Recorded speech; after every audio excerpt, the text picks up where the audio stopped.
Okay, hello everybody and welcome back to our next session. Just to let you know who I am, I'm Timothy Lee Davis. I'm the Technical Support Manager for London and the South East at the LHT. And now we're going to go into our next session where we're going to be talking to the Construction Youth Trust. So just as a little introduction from myself, at the LHT we're very proud to be able to introduce the Construction Youth Trust to this session. The LHC have been working closely with CYT to identify areas of support and potential placements of young people into construction projects that we work on. We're going to be introducing Carol, who's the Chief Executive of CYT, and she works within the trust that helps to inspire and enable young people to overcome the barriers and discover their full career potential in construction and the built environment sector. An area close to my heart, coming straight from school into the tools. And Carol, as a trained civil engineer, has worked on many major construction projects, including the Channel Tunnel, and then since then has worked in the voluntary and community sector for over 20 years, including was the Chief Executive of Kent Community Foundation and Managing Director of Work Life Support. So before I tell everybody all of your history, we'll hand over to Carol, who will take us through the next session. Just another reminder that if you have any questions to ask Carol about CYT or anything, please use the functions available, and at any time that we have at the end, we'll endeavour to ask those. So answer those, I apologise. So I'll stop sharing now, Carol, and you can take control. Thank you, Timothy. That's very kind of you. Good afternoon, everybody. I'm just going to share my screen. Now, Timothy, can you tell me, can everybody see that? Yes, that's great. That's great. Lovely. Well, good afternoon, everybody. I am Carol Lynch, the CEO of Construction Youth Trust, and we are a registered charity who works with a wide range of young people to inspire the young talent of today. We work with a huge number of partners from industry, and thank you to our partners like LHC for all the support they give us. The built environment sector is such a fantastic sector for offering career opportunities that enable young talent and diverse young talent to thrive. And as Timothy said, I started out in the sector myself as a civil engineer, and I can speak for that, how much progression opportunities I was given as a young engineer working on construction sites. And as a sector, with our huge focus on social value, means we can really be this great engine for increasing the diversity of the workforce and on social mobility. Our mission at Construction Youth Trust is to inspire and support young people to achieve their full career potential in the construction and built environment sector. We do have a priority focus, which is young people from low-income backgrounds, underrepresented groups who miss out on opportunities, and young people who face barriers to employment. And over the last 2 or 3 years, we've been working in a very place-based way, linking local communities to the opportunities from the developments and regeneration of their neighbourhoods. So very much working, linking the local young people to the local work and the local projects in their area. One of the challenges that we've always had as a sector is we suffer from a poor image, and lots of young people and their teachers and their parents see us not as a very inclusive and diverse sector. I always borrow this from this little slide from CARE, from their CARE report on the recruitment crisis we were facing a couple of years ago, and I'll come back onto that, where all of these stereotypes that people think of when they think of the construction industry.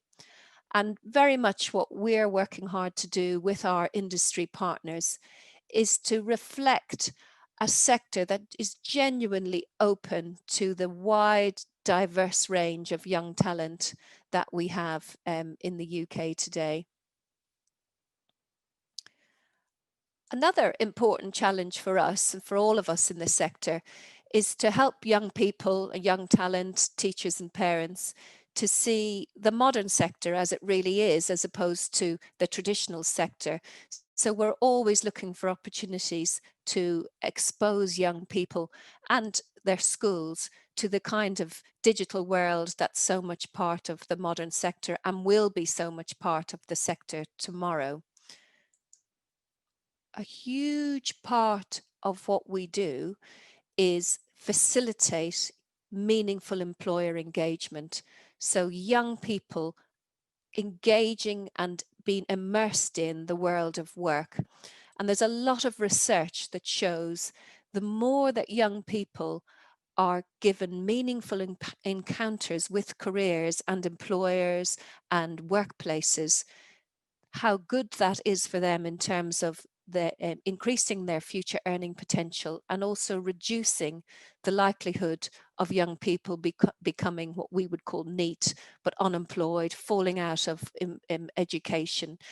And so we see our job at Construction Youth Trust is not for young people to hear us speaking, but for us to expose young people to people working in the sector so we can really challenge their stereotypes of who works in the sector and the kind of jobs that are available to young people. Of course, one of the big challenges that's faced us over the last 8 months, 6 months, or however long we're in it now, has been COVID. So maybe if I could just start by, Timothy, I don't know if you'd be happy to do the first poll to get some feedback from you.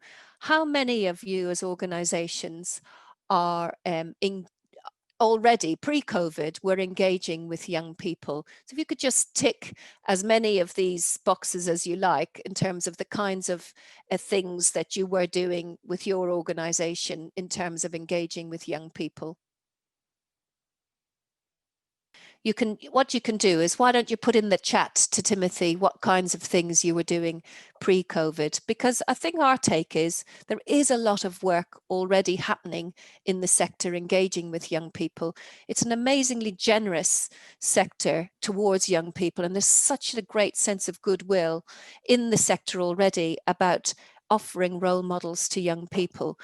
What we've been trying to do at Construction Youth Trust is to coordinate that effort so that schools and young people get to see a really wide breadth of opportunities, and that we all don't duplicate effort. And schools have been delighted with this coordinated approach because it meant they only had one channel, and they can access a lot of employers. Of course, with COVID, and we'll just skip over poll 2, Timothy, if we're still struggling with the IT. But COVID has been a massive challenge for all of us. And I think there's been a report recently from the LSE around COVID-19 and social mobility. And what that report tells us is that while the excuse the dog, while the health shock has really affected the over 60s, the longer term economic and social damage is much more likely to hit young people disproportionately, especially the under 25s. And this report outlines a number of reasons for that. Timothy, shall we give up on the polls? Are people accepting the? Oh, here we go. Lovely. So we'll just scoot back to the original poll, which is that, so we can see that already lots of people do talks in schools and colleges, visits to workplaces and work experience, which is really reflecting what I was saying, is a lot of this work is already happening and been happening a lot. But over COVID, that there has been some reduction in that work, quite rightly, because we've all had to deal with what social distancing means. Oh, it looks like we've done all of our polls at once, which is brilliant. Thanks everybody for doing that. We'll just talk through those. So on this poll, I was going to ask what you thought, what percentage of employers do you think have currently either frozen or reduced the number of employees they were hiring? And the answer is 77%, which is half of you thought 77%, and the other half of you thought it was lower at 50%. So one of the really big problems of COVID is that the opportunities for new entrants aren't there. And the problem with new entrants is they are inexperienced. They don't, so the lowest hanging fruit for us all as employers are people who are unemployed and already have experience in the workplace and potentially skills. So I think it's 2.5 times, a young person under the age of 2.5 times is under the age of 20 is 2.5 times more likely to be working in a sector that's shut down over COVID. So you've got this massive problem with young people who are not, the opportunities aren't available for young people, and employers, which we can all understand, are more likely, it's a big investment to invest in a young person. I was speaking to the MD of a big engineering firm last week, and one of the things that he said is the problem with social distancing and people working from home is if you take on a young person and they're working from home, you're not able to give them the sort of arm around the shoulder and that hand-holding support that you might give them if you were still in a face-to-face capacity. So it is a really, really difficult time for young people. So my next poll was, how many of you do you think that you'll be hiring young people? How will that be affected by COVID-19? And we've got, nobody is saying more, nobody's even saying about the same, but 75% of you will be hiring fewer young people following the impact of COVID, and 25% of you are thinking that may be something that you look at next year. And for all of us, one of the biggest problems has been, how do we engage with our clients, with social distancing? At Construction Youth Trust, we were very quick off the mark, and we transferred all of our programs to online. And over the lockdown period, we actually engaged with 800 young people, took part in our online programs. 600 got involved in our online and employability and careers networking sessions. And that was directly connecting young people mainly through Zoom, with people working in the sector, so that they could meet and talk to people working in the sector and understand careers. Engineering UK did a research recently with 11 to 19-year-olds, and fewer than a quarter of them were given any kind of careers advice during lockdown. When you consider particularly the groups that we're most worried about was the year 11s and the year 13s, who left school in March and didn't necessarily go back at all, not to be able to have that careers help in that very important time in their lives when they were making that transition is really worrying. So as much as we could, we engaged with young people online. We also, and thank you to all of our partners who helped us do this, we engaged with 68 year 10s who were all supposed to have been doing work experience in July, and then that was all cancelled. So we did an online work experience, which was brilliant, and thank you to all of the volunteers who helped us deliver that. And we also had 107 young people who we transferred our CSCS card program onto an online version, and we had 107 young people do that.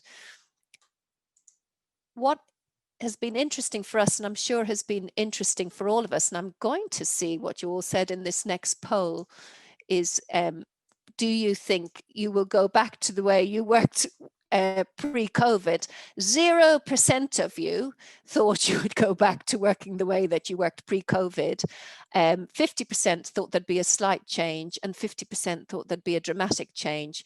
Well, I think we're in the dramatic change bracket. So we're with the 50% of you who thought there would be a dramatic change, because what working online has really helped us understand is the benefits of the technology that was untapped as far as were concerned. And for us working with vulnerable young people, there were 3 key areas where we felt working online. Now, we won't ever do all of our programs online, But certainly there are real strengths to working online with young people that we hadn't benefited from before. And I think online will always, from now on, be an important part of how we work. One big part is just accessibility and location.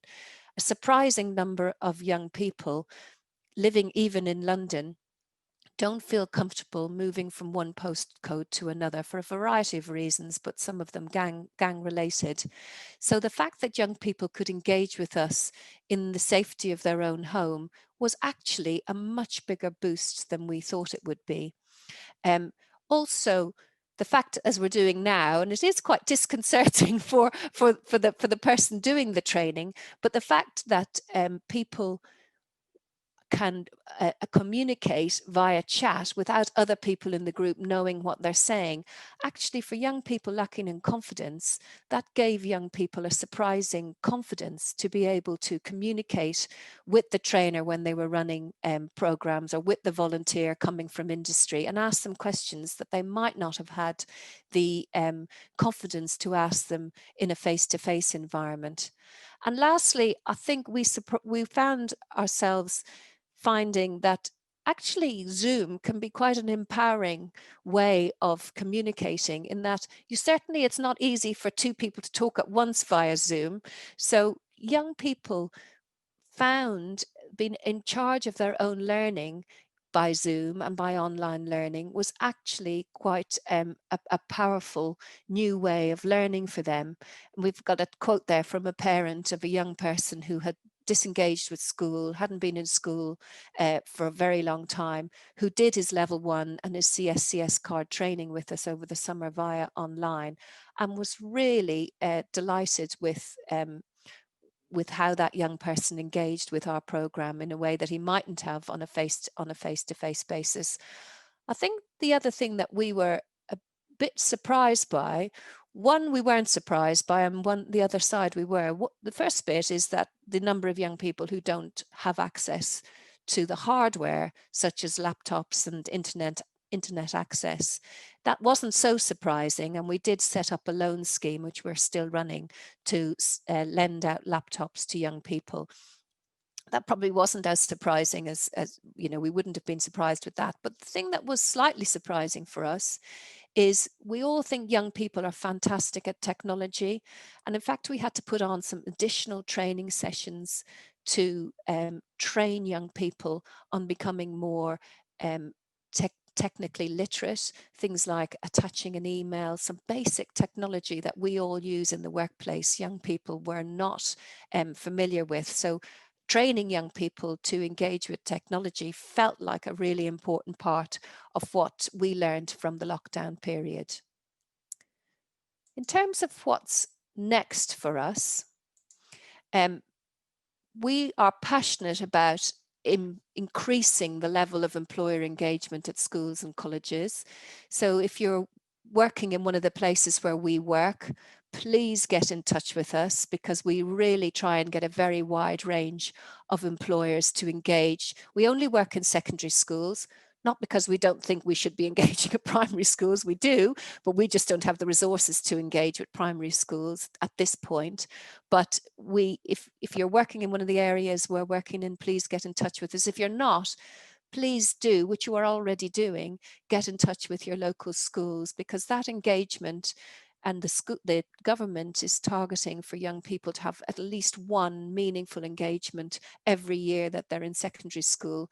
And the research says 4 meaningful engagements with employers is really successful in helping young people make a good transition on their career pathway.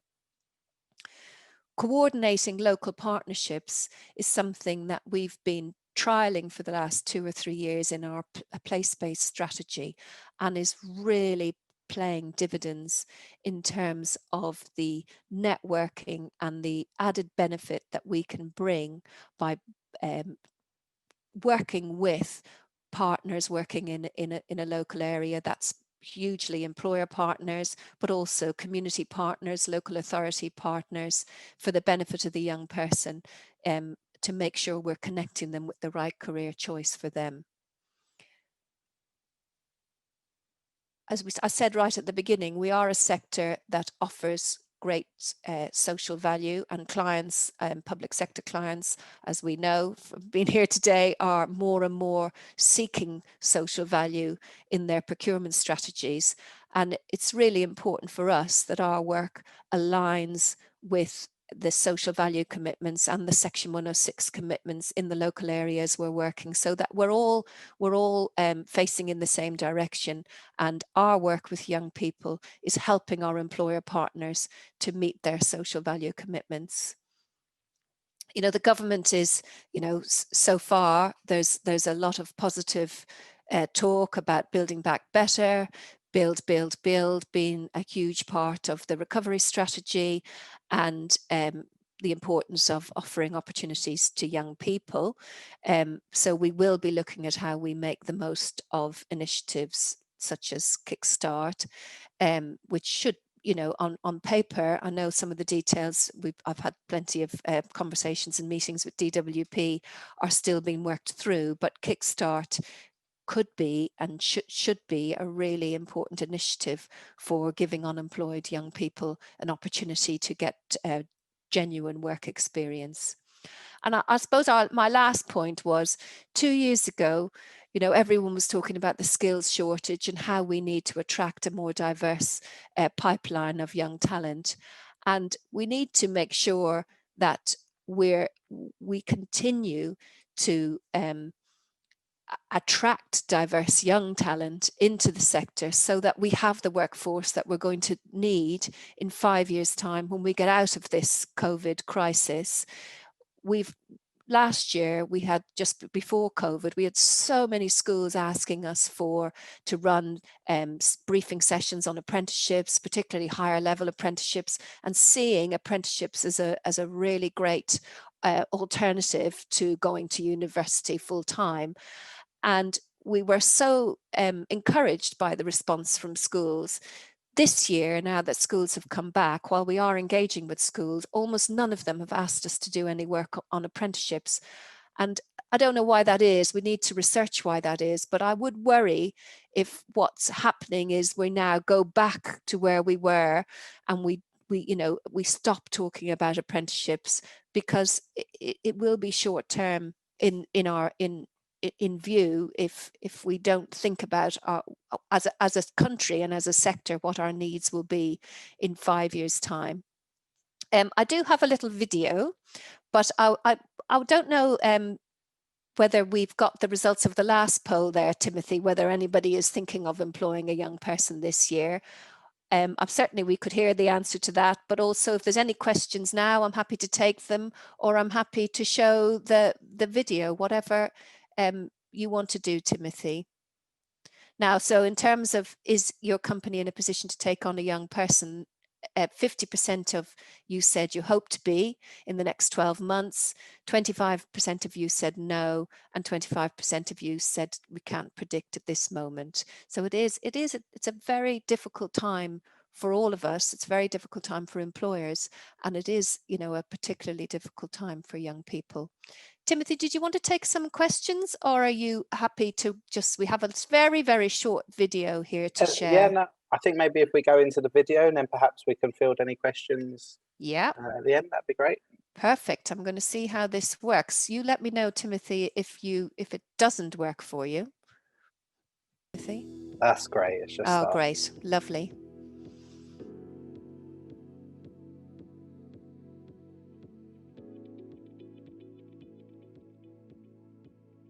Hello, my name is Mabinti, and I would like to do something that's combined with IT and business. Hi, my name is Muaz. I'm 18 years old and I'm doing an apprenticeship in civil engineering. My name is Sean Waz and I'm a trainee quantity surveyor at Langerook. The best thing about work experience is that you get to experience what you're going to experience at work. So if that means coming in at a certain time, having a certain task to do it, and a certain amount of time to complete the task, and you get to work with people who actually are in work, so they can give you like their experience of when like they first started and like how they progressed to where they are now. I feel like the program is beneficial because most schools don't give opportunities like this. Like my secondary school stopped doing work experience, so we don't have work experience anymore, which is why I had to find my own. And I feel like the more opportunities given, it's like better for everyone. Getting to know the recruiters beforehand as well, that obviously really helped because in the end of it, it's about who you know. That really helps you out. I would say in the end of my end of the program, my confidence has increased a lot, and I felt a lot more competent as well on what an apprentice is, what they do, the types of apprenticeships that are available, and I feel like I'm a much more easygoing person when talking to recruiters and companies as well. So I think networking as well, that helped a lot. Because you don't sound like a robot that's like repeating and rehashing like Wikipedia. You want to be your own person, your own self. They want to see who you are, not what you know, not what you can memorize. That's the way to put it. This was something that helped sort of put me onto the right path and helped push me towards the right career path that I wanted to go to. Before my real interview with Langerook, I had a mock assessment with Devin and Mark from Langley, and this helped me prepare me for my actual assessment, as it gave me a real taste of what questions could be asked, how I was meant to treat the interview, and how everything would sort of be put in place. And this is exactly what ended up happening for the real interview, and I think that helped boost my confidence even more, and that's what made me do well and be successful throughout the interview. Well, for me, this is one thing I always stuck by. Talent can take you far, but hard work can take you anywhere, and no matter how much hard work you put in, you'll always end up on top.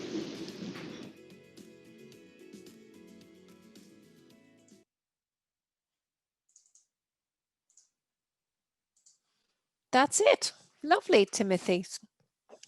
That was great. Thank you very much, Carol. Really enjoyed that session and the wonderful work that you guys do over at CYT. I've been privileged enough to be involved with a few members of your staff. It's one of the real plus sides of the role with working with the LHC is obviously being able to put into place these wonderful community benefit work. So do we have any questions at all to Carol?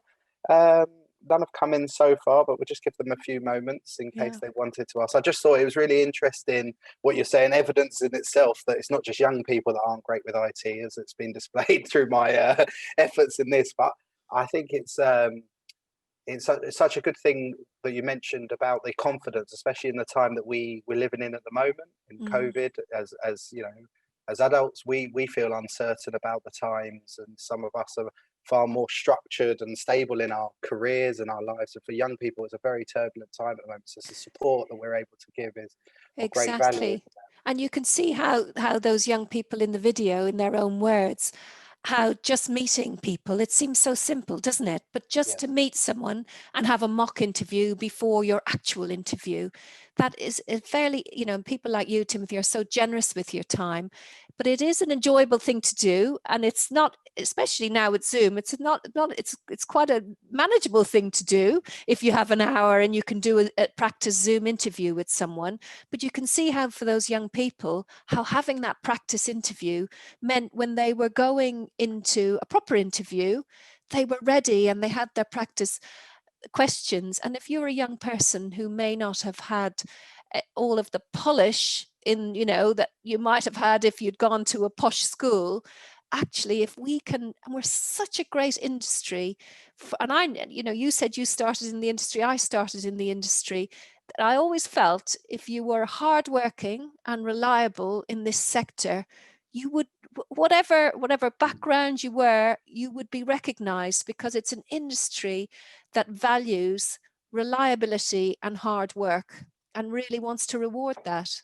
Yeah, that's it. And just to being able to give them a real vision of one of the young gentlemen mentioned about being able to actually see what they're going to be doing. I think it was a young girl actually mentioned what they're going to be doing on a daily basis and how they're going to be putting those skills into practice is such a big thing for a young person. I know firsthand from having lots of family members and friends that do these wonderful degrees, but often they've got no clear idea where they're going to go with it. Whereas I always say, you know, you don't see in the pop videos and glamorize the wonderful world of construction. but don't. it's so varied, and there's so many opportunities for both genders, for those that can lift Totally. up 2 bags of cement and those that can't They lift up any. can't. Those that are digital and those that aren't. I mean, it's such a great sector.